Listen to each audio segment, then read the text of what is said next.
Saya katakan Ahok itu sama sekali tidak menista agama.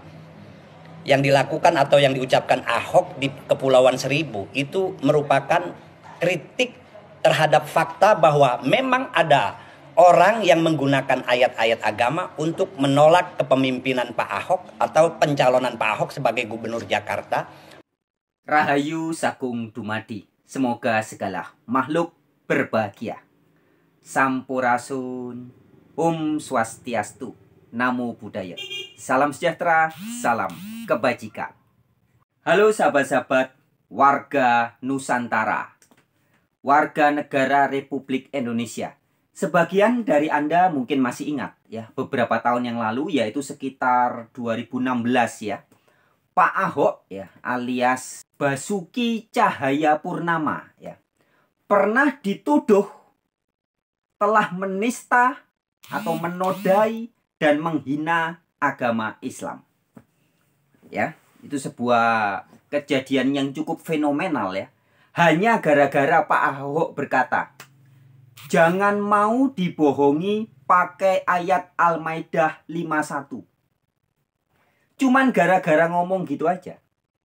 Kemudian dianggap menista agama, menodai agama, atau menghina agama. Halo sobat-sobat semuanya, jumpa lagi di channel Warta Kabar Baik. Selamat pagi buat yang menyimak video ini di pagi hari. Selamat siang, sore, dan malam buat yang menyimak di siang, sore, atau malam hari. Sobat-sobat, video-video di channel Warta Kabar Baik ini hanya dikhususkan bagi jiwa-jiwa atau orang-orang yang berpikiran terbuka ya. Bagi yang tidak berpikiran terbuka, skip aja deh. Oke, terima kasih semuanya. Jangan lupa subscribe, like, komen, dan share ya. Dan orang-orang yang pikirannya bersih, jernih, dan hatinya tidak kufur, tidak tertutup, ya, tidak kafir, tidak kafir, tentu bisa memahami bahwa tuduhan yang diberikan atau dikenakan kepada Pak Ahok pada kala itu betul-betul mengada-ada. Ya. Sehingga dengan segala tegas, ya, segala ketegasan saya sering sampaikan dalam beberapa kesempatan bahwa jika benar ada suatu agama apapun namanya ya, apapun mereknya, jika agama itu betul-betul dianggap jadi hina atau jadi ternoda atau jadi ternista hanya gara-gara kalimat yang disampaikan seorang Basuki Cahayapurnama atau Ahok itu, maka sudah pasti itu agama adalah agama abal-abal. Ataupun kalau mau disebut sebagai agama, ya, dipaksa diklaim sebagai suatu agama, itu tidak lebih daripada agama hasil sampah-sampah peradaban kafir, sampah-sampah peradaban jahiliyah. Sehingga agama itu begitu gombalnya, begitu amohnya ya, gombal mukio, sehingga cuma dengan suatu kalimat yang muncul atau keluar dari pikiran dan kata-kata dari mulut seorang Ahok, agama gombal mukio itu jadi ternista dan jadi terhina. Nah ya, nah teman-teman, pada video kali ini saya mau kembali mengingatkan teman-teman, jika masih ada di antara Anda pemerhati channel Warta Kabar Baik yang masih berhalusinasi, berhayal, berimajinasi bahwa Ahok atau Basuki Cahayapurnama telah menista agama, ya, teman-teman perlu menyimak video ini. Nah, edukasi kali ini sebuah bentuk apresiasi dari saya ya. Sebenarnya video ini juga video lama yang sudah disampaikan oleh Ustadz, ya, seorang Ustadz namanya Taufik Damas ya. Saya pernah berjumpa dulu beberapa belas tahun yang lalu dulu. Mas Taufik Damas ini sekarang menjadi seorang ustadz dan tokoh intelektual muda Nahdlatul Ulama ya. Taufik Damas saya pernah berjumpa di Semarang dulu. Nah, video ini adalah edukasi yang disampaikan oleh Pak atau Ustadz Taufik Damas yang tegas mengatakan bahwa Ahok atau Basuki Cahayapurnama sebenarnya sama sekali tidak menista agama. Ya. Silakan disimak videonya. Demikian. Saya katakan Ahok itu sama sekali tidak menista agama. Yang dilakukan atau yang diucapkan Ahok di Kepulauan Seribu itu merupakan kritik terhadap fakta bahwa memang ada orang yang menggunakan ayat-ayat agama untuk menolak kepemimpinan Pak Ahok atau pencalonan Pak Ahok sebagai gubernur Jakarta. Bahkan bukan cuma soal Jakarta, ketika Pak Ahok dulu juga mencalonkan diri sebagai calon gubernur di Bangka Belitung pun beliau diserang dengan ayat-ayat Al-Quran. Dan waktu itu dibela oleh Gus Dur, yang Gus Dur mengatakan bahwa Al-Maidah itu tidak ada hubungannya dengan pilkada. Dan saya serius katakan memang tidak ada hubungannya dengan pilkada. Bahwa ada orang yang mengatakan bahwa Al-Maidah itu berhubungan dengan katakanlah sebagai panduan bagi umat Islam untuk memilih pemimpin. Itu saya bilang kata aulia dalam Al-Maidah itu artinya bukan pemimpin. Kenapa orang kemudian mengartikan ke pemimpin? Itu memang sempat terjadi, saya berani mengatakan itu kesalahan. Secara kesalahan linguistik yang buktinya juga sekarang Kementerian Agama merevisi kan.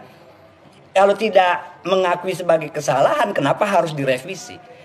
Kita harus jujur. Saya sering katakan kepada teman-teman yang kebetulan punya kemampuan mengakses kitab-kitab tafsir, jujurlah pada tafsir-tafsir yang ada. Salah satu sifat Nabi Muhammad itu adalah tabligh. Tabligh itu artinya menyampaikan apa yang ada.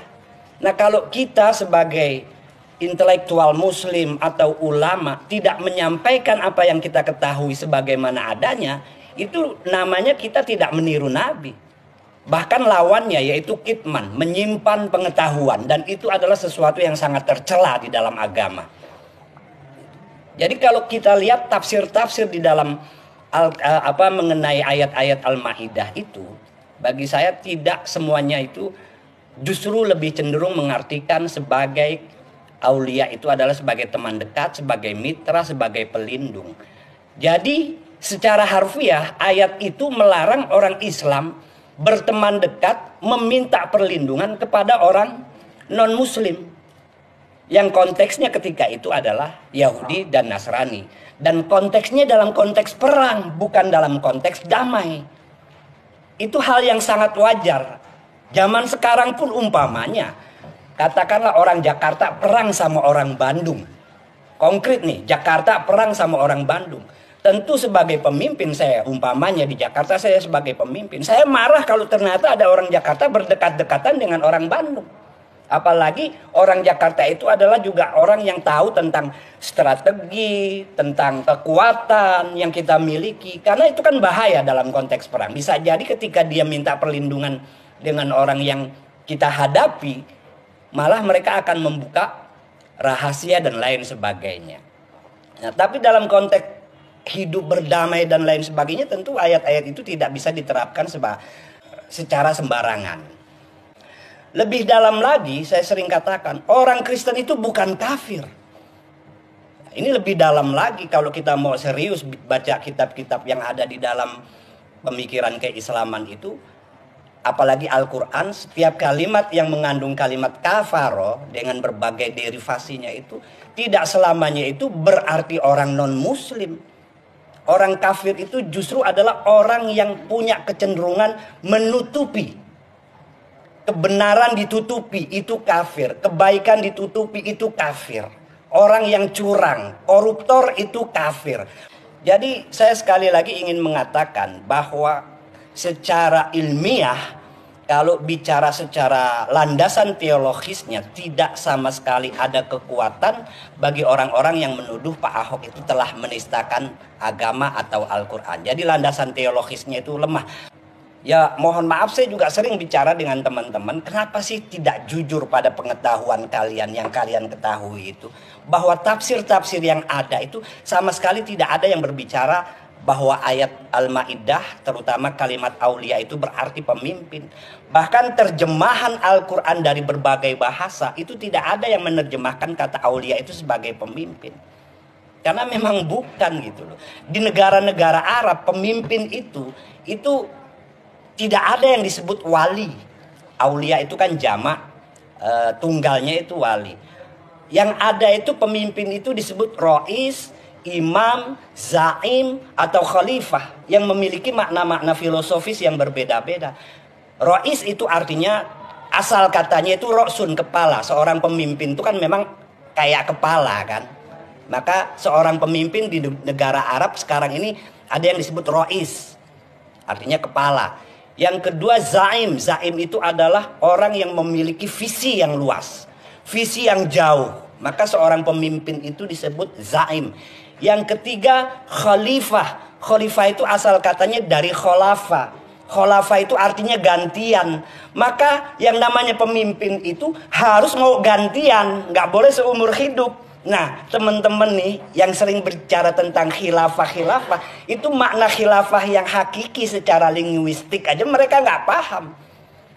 Karena yang terjadi khalifah dalam sejarah itu nggak ada yang mengenal demokrasi. Yang ada ya seumur hidup. Sekali jadi khalifah sampai mati. Kalaupun diganti oleh anaknya. Padahal kata khalifah itu sendiri asal katanya adalah khalafah yang artinya gantian. Itu artinya lo mau jadi pemimpin ya harus demokratis gantian.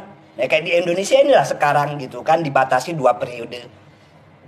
Jadi ini yang ketiga itu yang tadi zaim, rois, khalifah, imam. Imam itu dari kata amam, artinya di depan. Pemimpin itu juga harus di depan. Memang harus di depan dalam menghadapi segala masalah. Jadi tidak ada di negara Arab itu pemimpin itu disebut wali, nggak ada. Kalau di dalam tradisi tasawuf, wali itu justru artinya adalah orang yang dekat dengan Tuhan, orang yang dekat dengan Allah. Orang yang sudah mengalami pengalaman spiritual yang tinggi dan dekat dengan Allah. Itu disebut wali. Waliullah itu artinya kekasih Allah. Orang yang dekat dengan Allah. Kalau wali itu diartikan pemimpin, waliullah itu berartinya pemimpin Allah dong. Dan itu sangat keliru gitu. Masa ada orang menjadi pemimpinnya Allah, pemimpinnya Tuhan. Jadi ini kerancuan-kerancuan pemikiran keagamaan yang kemudian juga memang digunakan untuk mempengaruhi opini masyarakat yang ya walau kemudian terjadilah apa yang sudah terjadi itu. Apa mobilisasi massa yang berapa kali itu berjilid-jilid itu dengan jumlah yang sedemikian banyak. Ya kalau saya secara pribadi sedih manusia sedemikian banyak dimobilisasi untuk sesuatu yang sebetulnya tidak benar-benar. Kalau soal pemimpin, titik tekannya itu bukan apakah dia berkeyakinan A, golongan B dan lain sebagainya. Tapi titik tekannya itu adalah adilnya itu. Gak ada hubungannya dengan keyakinan. Apalagi di Indonesia, masyarakatnya adalah plural, beragam. Agamanya juga beragam, sukunya juga beragam. Jadi bahwa di Indonesia ini memang semua penduduknya itu penganut agama, tapi Indonesia ini tidak diatur oleh agama. Diatur oleh Undang-Undang Dasar dan Pancasila itu. Dan itu harus kita perjuangkan. Apalagi di zaman sekarang ini saya lihat memang semakin mengendur ini.